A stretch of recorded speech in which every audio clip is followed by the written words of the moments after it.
Hello, welcome to Pap Studio. நான் Bhupal Munusamy. Android 14 வந்து கூடிய சீக்கிரம் ரிலீஸ் ஆக போகுது, which means we have a new work. So okay, Android 14க்கு நீங்கள் மைக்ரேட் பண்ணுறீங்க உங்கள் ஆப்பை அப்படின்னாலோ இல்லை Android 14க்கு உங்கள் ஆப் எப்படி பிஹேவ் பண்ணும் அப்படின்றதையும் நீங்கள் வந்து கரெக்டாக தெரிஞ்சுக்கணும். இல்லைனா வந்து இம்பேக்ட் வந்து ரொம்ப அதிகமாக இருக்கும் Android 14 ரிலீஸ் ஆகும்போது. ஸோ சொல்லி வச்சுங்க உங்கள் கிளைண்ட்டுக்கு. ஸோ என்னென்ன சேஞ்சஸ்ன்னு மட்டும் இப்போ ஐ லெவலில் பார்க்கலாம், ரொம்ப டெப்த்தாக போகிறதில்லை எதுவுமே. ஸோ ஐ லெவலில் மட்டும் பார்த்துலாம். இப்போ பார்த்தீங்கன்னா ஃபஸ்ட் கோர் ஃபங்க்ஷனாலிட்டி அவங்க என்ன சொல்கிறாங்கனாக்கா, schedule exact alarm are denied by டிஃபால்ட்டாக இதுக்கு முன்னாடி வந்து ஷெடியூல் எக்ஸாக்ட் அலாரம் அப்படின்ற ஒரு பர்மிஷன் வந்து பை டிஃபால்ட்டாக கொடுத்துருந்தாங்க பொழுது இப்போ வந்து ரிமூவ் பண்ணியிருக்காங்க. இன்கேஸ் வந்து உங்கள் அப்ளிகேஷன் வந்து ஷெடியூல் பண்ணுது, அலாரம் ஷெடியூல் பண்ணுற அப்ளிகேஷன் அப்படின்னாக்கா நீங்கள் இந்த பர்மிஷனை செக் பண்ணிங்க, அலாரமெல்லாம் கரெக்டான டைமுக்கு வந்து இன்வோக் ஆகுதா அப்படின்னு சொல்லிட்டு பார்த்துங்க Android 14ல். ஸோ செகண்ட் வந்து பார்த்தீங்கன்னாக்கா context registered broadcast or queued well app cached அப்படின்னு சொல்கிறாங்க. ஸோ இன்கேஸ் உங்கள் அப்ளிகேஷன் வந்து கேஷ் ஸ்டேட் போகும்போது நீங்கள் ஏதாச்சும் கான்டெக்ஸ்ட் ரிஜிஸ்டர் ப்ராட்காஸ்டிங் யூஸ் பண்ணுறீங்க, கான்டெக்ஸ்ட் பேஸ் பண்ணி நீங்கள் ப்ராட்காஸ்டிங் எதனால் பண்ணியிருந்தீங்கன்னாக்கா அந்த இன்ஃபர்மேஷன்லாம் க்யூக்கு போய்டும் அப்படின்னு சொல்கிறாங்க. இன்கேஸ் உங்கள் அப்ளிகேஷன் வந்து return to that state like cache ஸ்டேட்லேருந்து உங்கள் அப்ளிகேஷன் ரன்னிங் ஸ்டேட்டுக்கு வரும்போது அந்த ப்ராட்காஸ்டெல்லாம் வந்து ஜஸ்ட் கம்பைன் பண்ணி ஒரு சிங்கிள் ப்ராட்காஸ்ட்டாக தரதுக்கு உங்களுக்கு வாய்ப்பு உண்டு. உங்களுக்கு எல்லாமே தெரியும், ப்ராட்காஸ்டிங் இது பண்ணிங்கனாக்கா ஒவ்வொரு ப்ராட்காஸ்ட்டுக்கும் புது இன்ஸ்டன்ஸ் க்ரியேட் ஆகும். அந்த சிங்கிள் டன் நினச்சிக்காதீங்க, அது வந்து ஒவ்வொரு ப்ராட்காஸ்ட் வரும்போதும் புது இன்ஸ்டன்ஸ் க்ரியேட் ஆகும். So in case multiple instance throw பண்ணுறதுக்கும் சான்சஸ் இருக்குன்னு சொல்கிறாங்க. ஸோ இன்கேஸ் நீங்கள் ஏதாச்சும் ப்ராட்காஸ்டிங் வச்சு நீங்கள் ஏதாச்சும் கோட் பண்ணியிருந்தீங்கன்னாக்கா you just have to look at this place as well. Next வந்து app can kill only their own background process. Oh really? So இது கில் பேக்ரவுண்ட் ப்ராசஸ்ன்னு சொல்லிட்டு ஒரு ஏபி இதுக்கு முன்னாடி இருந்துருக்க பொழுது நம்ம பசங்க என்ன பண்ணிக்கிறாங்க, வேறு ஒருத்தன் பேக்கேஜ் எல்லாம் போட்டு கில் பண்ணி விட்டுருக்காங்க. யார் இது போல் பண்ணிப்பாங்க? அப்ளிகேஷன் வந்து என்னுடைய அப்ளிகேஷனுக்கு ஸ்பேஸ் வேணும்னு சொல்லிட்டு இன்னொரு அப்ளிகேஷன் கில் பண்ணிக்கிங்க, ரெடி ராஸ்கல். ஸோ அந்த ஏபியெல்லாம் கட் பண்ணி விட்டுருக்காங்கப்பா. இனிமேல் வந்து உன்னுடைய ப்ராசஸ் மட்டும் நீ கில் பண்ணிக்கலாம். நீ அதர் அப்ளிகேஷன்ஸ் வந்து நீ அதை போய் கிளிக் பண்ணு, எழுது போய் கிளிக் பண்ணலாம், கில் பண்ணு அப்படின்லாம் இது மாதிரிலாம் சொல்ல முடியாதான். So kill background process can kill only application package அப்படின்னு சொல்கிறாங்க. Okay, perfectly fine.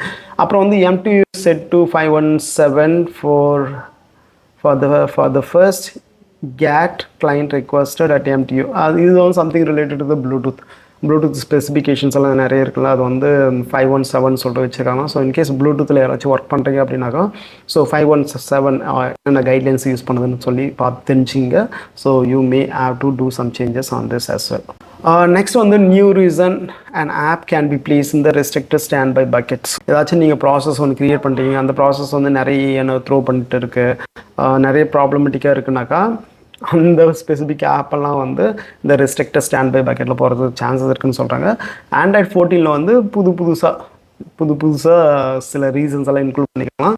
ஸோ உங்களுடைய அப்ளிகேஷன் வந்து இது போல் பக்கெட்டில் இருக்கா இல்லையான்னு சொல்லிட்டு நீங்கள் செக் பண்ணதுக்காக யூசர் ஸ்டாட்ஸ் மேனேஜரில் போய்ட்டு get app standby bucket அப்படின்ற ஒரு இது எக்ஸிக்யூட் பண்ணது மூலமாக ரெஸ்ட்ரிக்டட் ஸ்டாண்ட் பை பக்கெட்டில் இருக்கான்னு சொல்லிட்டு நீங்கள் தெரிஞ்சுக்கலாம். இன்கேஸ் வந்து இதை பேஸ் பண்ணி நீங்கள் ஏதாச்சும் பண்ணுறீங்க அப்படின்னாக்கா just use this API to identify whether your application is in your restricted stand by bucket or not. Okay, அது மட்டும் பார்த்துங்க ஐ லெவலில்.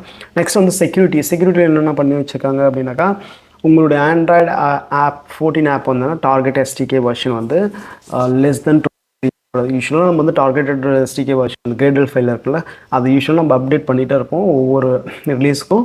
ஆக்சுவலாக 23 யாரும் யூஸ் பண்ண மாட்டாங்க. நம்ம லேட்டஸ்ட்டாக இருக்குது பார்த்தீங்கன்னா 33ன்னு நினைக்கிறேன். ஸோ 23க்கு கீழே இருந்துச்சுனாக்கா அந்த ஸ்பெசிஃபிக் அப்ளிகேஷன் வந்து என்ன பண்ண முடியாது, Android 14 டிவைஸில் உங்களால் இன்ஸ்டால் பண்ண முடியாதுன்னு சொல்லிட்டாங்க. ஸோ நீங்கள் பார்த்துங்க, அது வந்து இன்கேஸ் 23க்கு கீழே இருந்தால், அதாவது 22 அல்லது 22க்கு கீழே இருந்துச்சாங்க கண்டிப்பாக you have to upgrade your target SDK version. ஏன்னா வந்து நிறைய செக்யூரிட்டிஸ் இஷ்யூஸ் வருது போல இருக்குது. So keep in mind. அப்புறம் வந்து media owner package name might be redacted அப்படின்னு சொல்லிட்டு சொல்கிறாங்க. விச் மீன்ஸ் உங்களுடைய ரிசோர்ஸஸ் மட்டும் தான் உங்களால் ஆக்சஸ் பண்ணணும். மீடியா ரிசோர்ஸஸ்னாக்கா இமேஜஸ் ஃபைல்ஸ் அப்படின்னாக்கா உங்களுடைய ஸ்பெசிஃபிக் நீங்கள் க்ரியேட் பண்ண உங்கள் அப்ளிகேஷன் க்ரியேட் பண்ண இன்ஃபர்மேஷனாக உங்களால் ஆக்சஸ் பண்ண முடியும்னு நினைக்கிறேன். இன்கேஸ் வந்து எல்லா அதர் மீடியாஸ்னாக்கா அதர் அப்ளிகேஷன்ஸ் வந்து ஸ்டோர் பண்ண இன்ஃபர்மேஷன் நீங்கள் கொரி பண்ணணும், அந்த இன்ஃபர்மேஷன் தெரிஞ்சுக்கணும் அப்படின்னாக்கா you just have to use the query all package permission வேணும்னு நினைக்கிறேன். ஸோ அதையும் நீங்கள் செக் பண்ணிங்க. இன்கேஸ் நீங்கள் ப்ரௌசர் ஆப் மாதிரி வச்சுருந்தீங்க அப்படின்னாக்கா அது எந்த அளவுக்கு இம்பேக்டாக இருக்குது அப்படின்றத வந்து நீங்கள் பார்த்துக்கணும். சரியா? நெக்ஸ்ட் வந்து யூசர் எக்ஸ்பீரியன்ஸ் லெவல் சரியான பெரிய சேஞ்சஸ் தான் நினைக்கிறேன். இன்கேஸ் வந்து நீங்கள் ஃபோட்டோஸோ வீடியோஸோ ப்ரௌஸ் பண்ணுறீங்க அப்படின்னாக்கா ஆண்ட்ராய்ட் 14 வந்து அது டிஃப்ரெண்ட்டாக பிஹேவ் இருக்குது. இன்கேஸ் நீங்கள் ஃபோட்டோ பிக்கர்னு சொல்லிட்டு ஒரு ஏபி இன்ட்ரடியூஸ் பண்ணிக்காங்க. ஆக்சுவலாக இது ஃபோட்டோ பிக்கர் வந்து எனக்கே புதுசாக தான் இருக்குது. இது ஜெட் பேக் யூஸ் பண்ணிக்காங்கன்னு நினைக்கிறேன். ஓகேவா, ஃபஸ்ட் இன்ட்ரடியூஸ் பண்ணிக்காங்க. இதெல்லாம் எப்படா இன்ட்ரடியூஸ் பண்ணீங்க ஃபோட்டோ பிக்கரெல்லாம்? ஓகே, இந்த ஃபோட்டோ பிக்கர் ஏபிஐ யூஸ் பண்ணியிருந்தீங்கன்னா நீங்கள் எதுவும் பண்ண தேவையில்ல. இன்கேஸ் நீங்கள் இந்த ஃபோட்டோ பிக்கர் ஏபிஐ யூஸ் பண்ணல அப்படின்னாக்கா, இன்கேஸ் உங்கள் அப்ளிகேஷன் வந்து ஃபோட்டோவோ இல்லை வீடியோ பிக் பண்ணுது அப்படின்னாக்கா நீங்கள் என்ன பண்ணணும், அதை யூ வாண்ட் டு ரீவிசிட்டட். ஏன்னா இங்கே நிறைய பர்மிஷன் கொடுத்துருக்காங்க. இப்போ புதுசாக வந்து ஒவ்வொரு இமேஜுக்கும் ஒவ்வொரு வீடியோக்கும் பர்டிகுலர் பர்மிஷன். அதாவது இதுக்கு முன்னாடி பார்த்தீங்கன்னாக்கா நம்ம எந்த ஒரு தடவை பர்மிஷன் வாங்கிட்டாக்கா நம்ம எல்லா கேலரிலையும் போய்ட்டு தேவையானப்போ புல் பண்ணிக்கலாம் இன்ஃபர்மேஷனில். ஓகேவா, இந்த இமேஜஸ் போடுறது வந்து உள்ள பண்ணிக்கலாம் ஒன்ஸ் பர்மிஷன் கொடுத்துருவாங்க. ஆனால் இப்போ என்ன சொல்கிறாங்கன்னா செலக்ட் ஃபோட்டோஸ் அண்ட் வீடியோஸ் அப்படின்னாக்கா இப்போ பர்மிஷன் வந்து 3 சாய்ஸ் இருக்கும் போலக்கு. Select photos and videos. In case வந்து யூசர் வந்து எந்த வீடியோ செலக்ட் பண்ணுறாங்களோ, எந்த இமேஜஸ் செலக்ட் பண்ணுறாங்களோ அந்த இமேஜுக்கான பர்மிஷன் மட்டும் தான் உங்களுக்கு கிடைக்கும். யூஸ்வலாக நம்ம என்ன பண்ணுவோம், பார்த்துக்குள்ளே போய்ட்டு வேறு எதனா இருக்கா மேனிப்புலேட் பண்ணி அடுத்த நெக்ஸ்ட் வீடியோ சான்சஸ் இருக்கும் போலக்கு. ஸோ அது போலலாம் இனிமேல் பண்ண முடியாது. எந்த இன்ஃபர்மேஷன் வந்து யூசர் உங்களுக்கு வந்து சூஸ் பண்ணி உங்களுக்கு கொடுக்குறாங்களோ அந்த ஸ்பெசிஃபிக் ஃபோட்டோஸ்க்கோ வீடியோஸ்க்கு மட்டும் தான் உங்களுக்கு ஆக்சஸ் கிடைக்குன்னு நினைக்கிறேன். நெக்ஸ்ட் வந்து அலோவால்னாக்கா ஃபுல் லைப்ரரிக்கான பர்மிஷன் உங்களுக்கு கிடைச்சிரும் அந்த டிவைஸு. டோன்ட் அலோவ்னாக்கா உங்களுக்கு எதுவுமே கிடைக்காது. ஸோ இது என்னன்னு பார்த்துங்க. இன்கேஸ் நீங்கள் ஃபோட்டோஸ் வீடியோஸ் ரிலேட்டடாக ஆப் பண்ணுறீங்க அப்படின்னாக்கா you just have to look at it. Next வந்து secure full screen intent notifications. Okay, இதுக்கு முன்னாடி நீங்கள் ஏதாச்சும் நோட்டிஃபிகேஷன் பில் பண்ணி அதில் வந்து செட் ஃபுல் ஸ்க்ரீன் இன்டென்ட் அந்த ஏபிஐ நீங்கள் யூஸ் பண்ணிட்டீங்கன்னாக்கா you just have to revisit it. Because அவங்க வந்து யூஸ் ஃபுல் ஸ்க்ரீன் இன்டென்ட் வந்து ஆண்ட்ராய்ட் மேனிஃபெஸ்டோ இதுக்கு முன்னாடி வந்து பை டிஃபால்ட்டாகவே தந்துருந்தாங்க. இப்போ அதை revoke பண்ணிட்டாங்களாம்.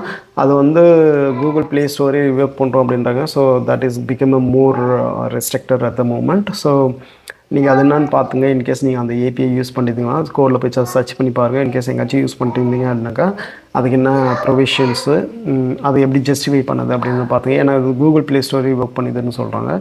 So just have a look at that one. Next வந்து பார்த்தீங்கன்னா சேஞ்சஸ் ஆஃப் யூசர் எக்ஸ்பீரியன்ஸ் நான் டிஸ்மிஸபிள் நோட்டிஃபிகேஷன். இது ஒரு பிரச்சனை. இதுக்கு முன்னாடி பார்த்தீங்கன்னா நம்ம வந்து ஃபோர்க்ரவுண்ட் நோட்டிஃபிகேஷன் க்ரியேட் பண்ணும்போது செட் ஆன்கோயிங்ஸ் ஈக்குவல் டு ட்ரூன்னு சொல்லிட்டு போட்டு விட்ருவோம். விச் மீன்ஸ் என்னன்னாக்கா அந்த சில பேர் வந்து ஃபோர்க்ரவுண்ட் நோட்டிஃபிகேஷன் க்ரியேட் பண்ணும்போது டிஸ்மிஸ் ஆட் பண்ணுவாங்க. சில பேர் டிஸ்மிஸே ஆட் பண்ணாங்க, ஃபோர்க்ரவுண்ட் நோட்டிஃபிகேஷன் மட்டும் போட்டு பேக்ரவுண்டில் வந்து ஒர்க் பண்ணிட்டு இருப்பாங்க. யூஸரால் வந்து ஸ்வைப் பண்ணுவோம் போகவே போகாது. ஃபார் எக்ஸாம்பிள் பார்த்தீங்கன்னா வாய்ஸ் மெயில் வந்து மேலே அந்த நோட்டிஃபிகேஷன் வந்து நின்றோம். டிஸ்மிஸ் பண்ணதுக்கும் ஆப்ஷன் கிடையாது. ஸோ அது போல் இஷ்யூஸ் எல்லாம் யூஸர் ஃபேஸ் பண்ணதுனால இனிமேல் வந்து அதுக்கு வந்து இவங்க செய்வன்னு வச்சுட்டாங்க. இனிமேல் அந்த மாதிரி நோட்டிஃபிகேஷன்ஸ் வந்து எதுவுமே இருக்காது. யூஸர் வந்து ஸ்வைப் பண்ணது மூலமாக அதை டிஸ்மிஸ் பண்ண முடியும் அப்படின்னு சொல்கிறாங்க. So okay, have a look at that one. In case foreground notification போகிறீங்க இந்த set ongoings equal to true அப்படின்னு சொல்லிட்டு செட் பண்ணிங்கன்னா you just have to revisit that one as well. Next வந்து பார்த்தீங்கன்னா data safety information is most visible to the user. So in case data இது வந்து is all about the play store related stuff. Play ஸ்டோரில் வந்து data safety வந்து நீங்கள் categorise பண்ணிங்களா அந்த இன்ஃபர்மேஷன் வந்து ப்ளே ஸ்டோரில் வந்து விசிபிளாக தெரியுன்ட்டாங்க. So it doesn't have any impact with our code. So you don't have to worry about it. It's all about the play store configurations. Okay, next வந்து ஆக்சசபிலிட்டியில் வந்து non linear font scaling to 200. Okay, இது வந்து visibility related ஸ்டஃப்னு நினைக்கிறேன். இதுக்கு முன்னாடி font size பார்த்தீங்கன்னா 100, 120, 130 சொல்லிட்டு அந்த ஃபாண்ட் சைஸ் இன்க்ரீஸ் பண்ணி போவாங்களா. அது போல் வந்து புதுசாக வந்து 200% வரையும் இன்க்ரீஸ் பண்ணுற மாதிரி ஆப்ஷன் கொடுத்துருக்காங்க போல. ஸோ இது எங்கே இம்பேக்ட் ஆகும் அப்படின்னாக்கா, நீங்கள் வந்து ஃபாண்ட் சைஸை டிஃபைன் பண்ணாமல் சிஸ்டம் ஃபாண்ட் சைஸை எடுத்துருக்கீங்க அப்படின்னாக்கா அப்படின்னா ஆகுனாக்கா கண்டிப்பாக இதனோட இம்பேக்ட் இருக்கும். ஸோ யூஸர் வந்து ஃபுல் ஃபாண்ட்டில் வச்சு 200 வச்சுட்டு உங்கள் ஆப்பை ஓப்பன் பண்ணி பார்த்தாக்கா ரேப்பிங்னு சொல்லிட்டு உங்கள் யூஐயே ரொம்ப நாஸ்டி ஆகிட்டு இருக்கும். ஸோ அதை வந்து விசிபிள் பண்ணி பாருங்கள். யூஐ வந்து ஃபாண்ட் சைஸ் வந்து டைனமிக்காக வச்சுருந்தீங்க அப்படின்னாக்கா you just have to look at it எப்படி வந்து பிஹேவ் பண்ணுது அப்படின்னு சொல்லிட்டு லைக் ஃபுல்லாக ஆகிட்டு உங்கள் யூஐ ஓப்பன் பண்ணி பாருங்கள். ரொம்ப பெருசாக எல்லா டெக்ஸஸும் ஒன்று ரேப் ஆயிருக்கான்னு பாருங்கள். இன்கேஸ் ரேப் ஆயிருந்தாக்கா you just have to do the needful one. Okay, so that's it for now. ஆக்சுவலாக வந்து நம்ம எதையுமே டெப்த்தாக போல் ஜஸ்ட் வந்து ஓவர்வியூ மட்டும் தான் பார்த்துருக்கோம். ஒன்ஸ் வந்து ஆண்ட்ராய்ட் 14 ரிலீஸ் ஆன உடனே லெட்ஸ் சி வேறு என்னென்ன ஏபிஎஸ் அவங்க இன்ட்ரடியூஸ் பண்ணிக்காங்க, எதில் வந்து மேஜர் இம்பேக்டர்ஸ்க்கு அப்படின்னு சொல்லி பார்க்கணும். நானும் என்னோடய ப்ரொடக்ஷனில் சில ஆப்ஸ் இருக்குது. நானும் I have to do the migration stuff for Android 14 as well. Okay. Yes, நான் ஏதாச்சும் பண்ணுறேன் அப்படின்னாக்கா I'll share it across this channel. So please do subscribe and stay connected. We'll meet you soon, okay? Otherwise, thank you so much for watching the video. Bye bye.